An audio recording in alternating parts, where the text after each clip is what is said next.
Every night, no matter the weather, something walks down our street whistling softly. You can only hear it if you're in the living room or the kitchen when they walk by, and it always starts at exactly 3:03. The sound starts faint, somewhere near the beginning of the lane near the Carson place. We're towards the middle of the street, so the whistling moves past us before fading away in the direction of the cul-de-sac. When I was younger, my sister and I would sneak into the kitchen some nights to listen. Mom and Dad didn't like that, and we'd catch hell if they found us out there.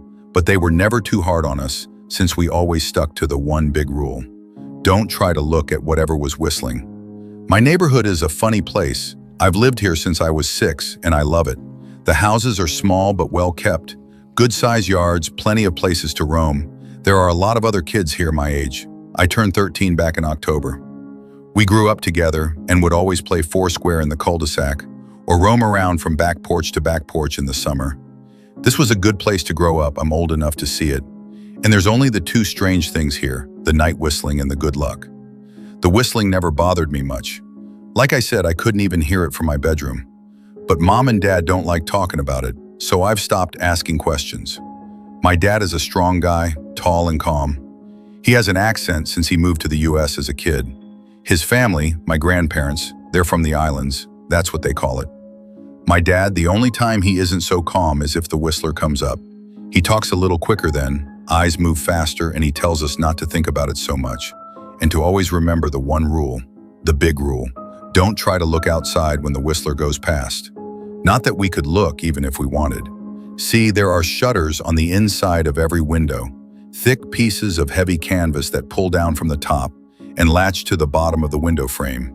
Each latch even has a small lock, about the size of what you'd find on a diary. My dad locks those shutters every night before we all go to bed and keeps the key in his room. My mom, I don't know what she thinks about the whistling. I've seen her out in the living room before at 3:03 when the sound starts. I could see her if I crack my door open just an inch to peek. She's not out there often, at least I haven't caught her much. But once or twice a month, I think she sits out there on our big red couch, just listening. The whistler has the same tune every night. It's cheerful. Da-da-da-da-dum, da-da-da-da-da-dum. Remember how I said there are two odd things about where I live? Well, besides our night whistler, everyone in my neighborhood is really lucky. It's hard to explain, and Dad doesn't like us talking about this part much either, but good things just seem to happen to people around here a lot. Usually it's small things, winning a radio contest or getting an unexpected promotion at work, or finding some arrowheads buried in the yard, you know, the authentic kind. Basically, another ones are cons/years or raw. The Westers sing, the weather is pretty good and there's no crime, and everybody's gardens bloom extra bright in the fall.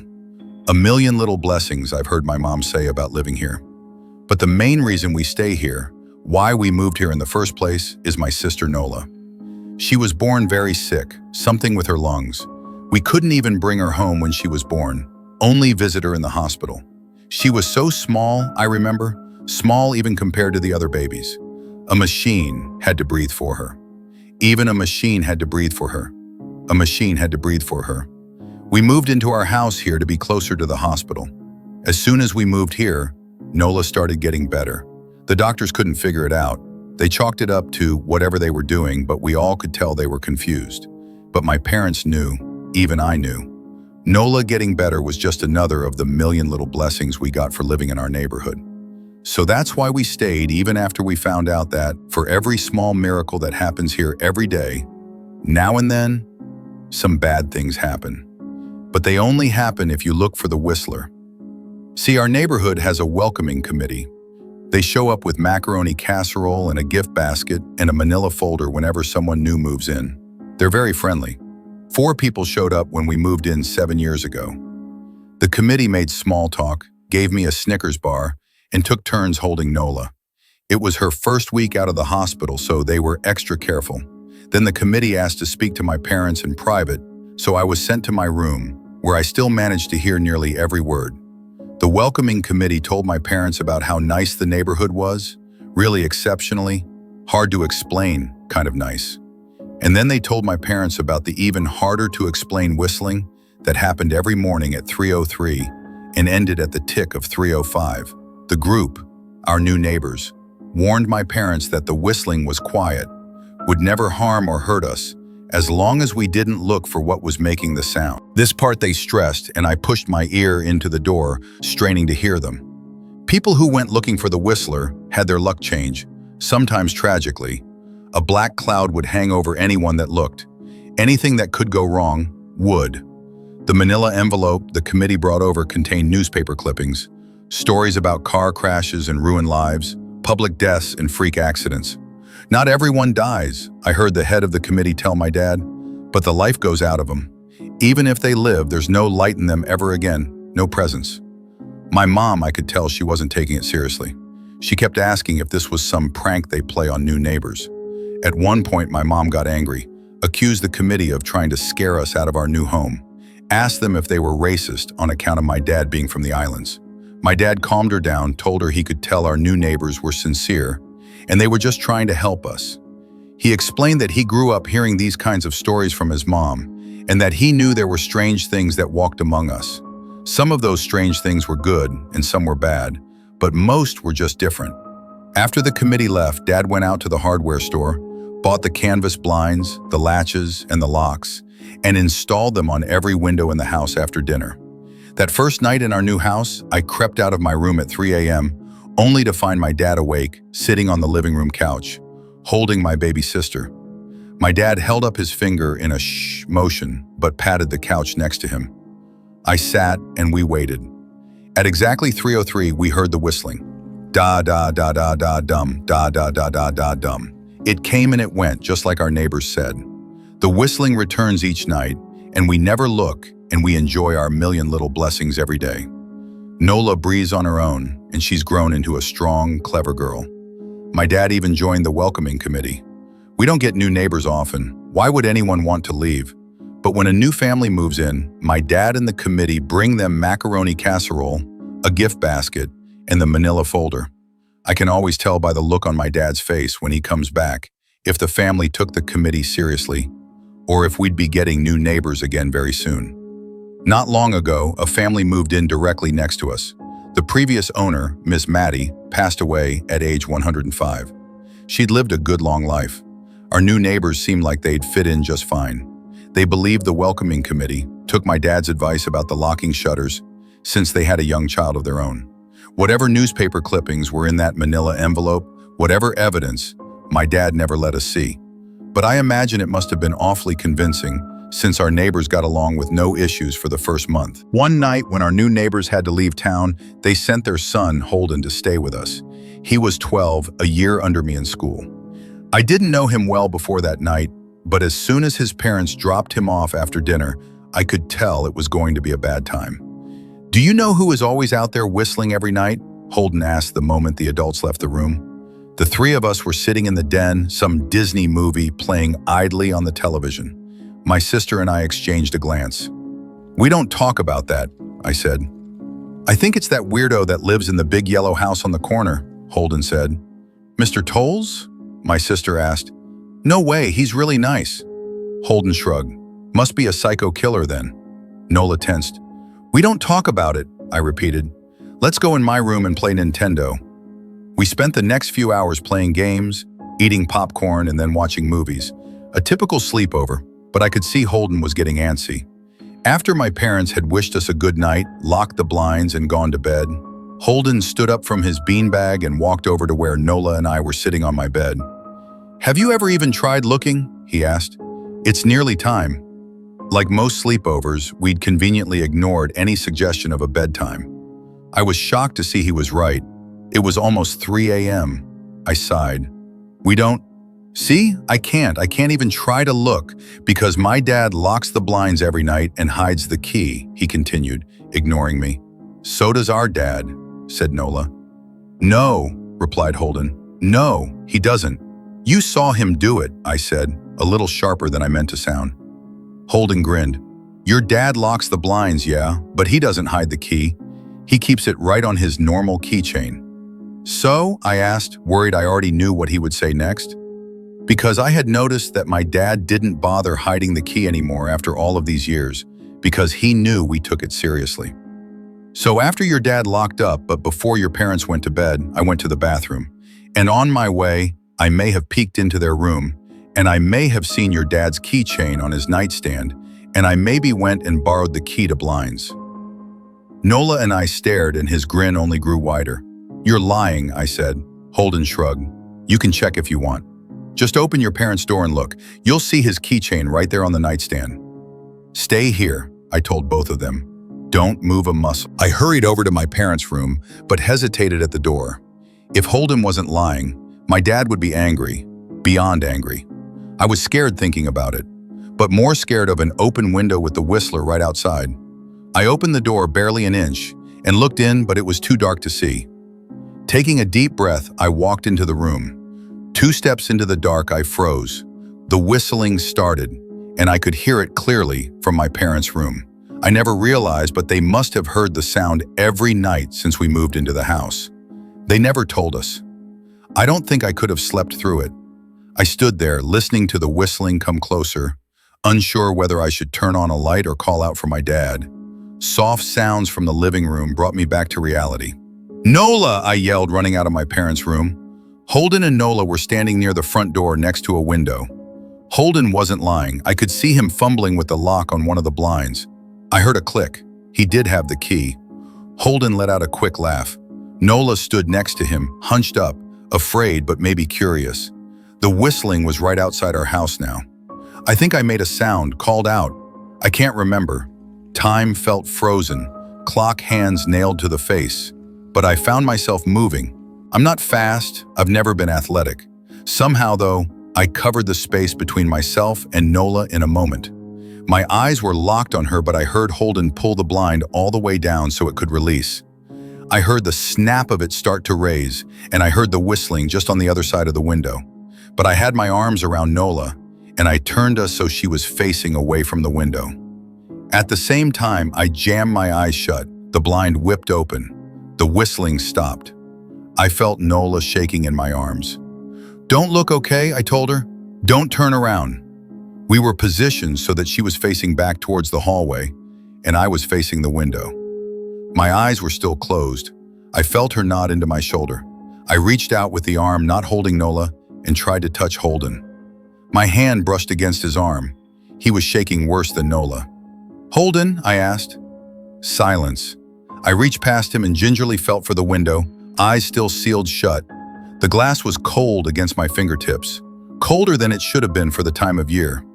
I moved my hand up the window, searching for the string to the blind. The glass began to get warmer the further I reached, and there was a gentle hum feeding back into my fingertips. I tried not to think about what might be on the other side of the window.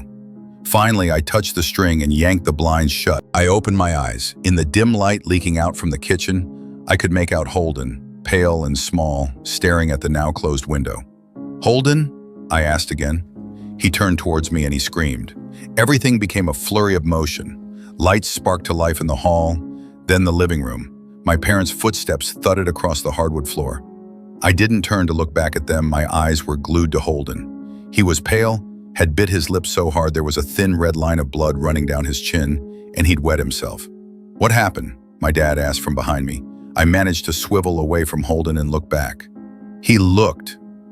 I'd never seen my dad scared before, but I saw it that night in that moment, an old, ugly terror stitched on his face. A parent's fear. "Just Holden?" he mouthed to me. I nodded yes. My dad let out a breath. He looked so relieved I nearly expected him to cheer.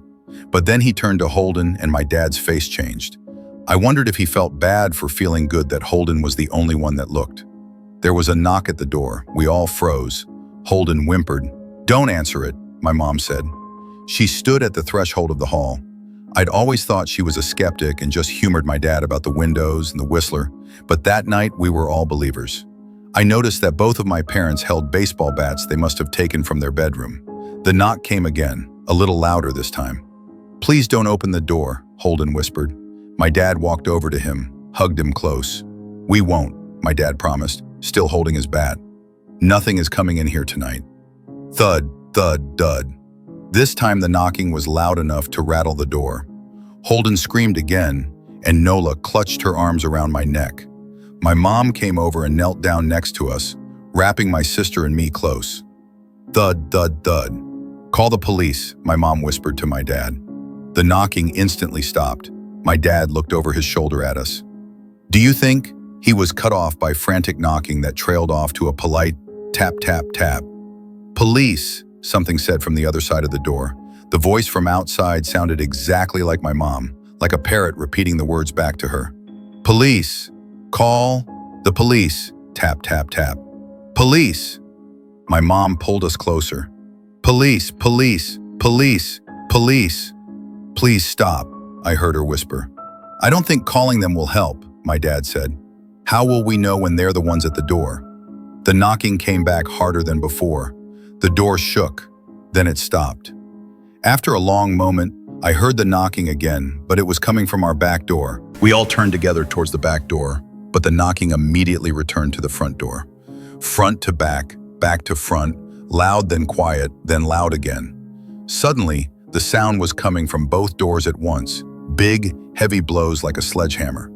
Then something started rapping against all of the windows in the house, then the walls. It was like we were living inside a drum with a dozen people trying to play at once. Or we were a turtle and something was attempting to claw us out of our shell. "Stop!" Holden yelled. The knocking died. "I won't tell," Holden said, staring at the door. "I promise I won't tell anyone what I saw. Just please go away." We waited for nearly a minute. Then we heard it. A soft tap, tap, tap coming from the window Holden had looked through earlier. Holden started to cry, sobbing like a prisoner watching gallows being built outside their cell. My dad held him, brushed his hair, but never lied to him. Never told him things would be okay. The tapping at the window went on for the rest of the night. We huddled together in the living room for I don't know how long. Eventually, my mom tried to take us kids into my room, while my dad stayed to watch the door. But the second we moved into my bedroom, the knocking came back, so loud it was possible to ignore. I was afraid the door couldn't take it. We went back to the living room, and the knocking stopped. Only the tap, tap, tap on the window remained. None of us slept that night. The tapping stopped around 7 a.m. That's about the time the sun comes up here. We waited another 2 hours before my dad opened the blinds from one window. He made us all go back to my parents' bedroom first. I heard him open the door, then come back in. "Okay," he told us, "it's done." Holden's parents came back around lunchtime. My mom and dad walked Holden over to his house, and they all went inside for quite a while. Nola and I watched from the window. She stuck to me the whole day, right at my side, sometimes holding my hand. When my parents came back, they looked grim, but wouldn't tell us what they said to Holden's family. It was a Sunday, so we all spent the day together, ordered pizza, and watched movies. That night, everyone slept in my room. Nola and my mom in the bed with me, my dad in a chair he'd pulled over. There was no knocking that night, or any night since. We didn't see much of Holden or his parents for the rest of that week, but by Thursday there was a moving truck in their driveway.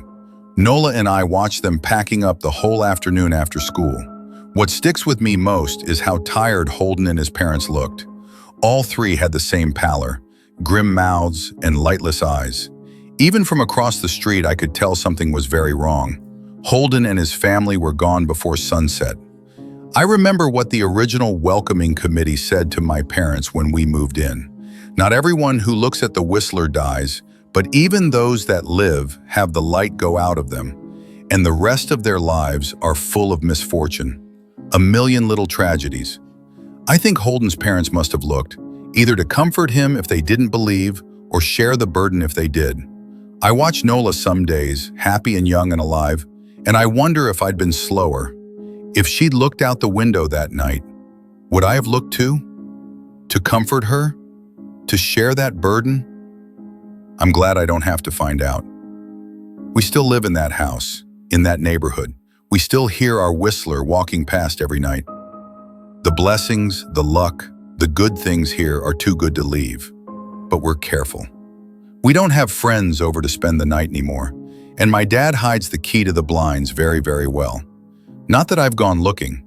Some things you just don't need to look for.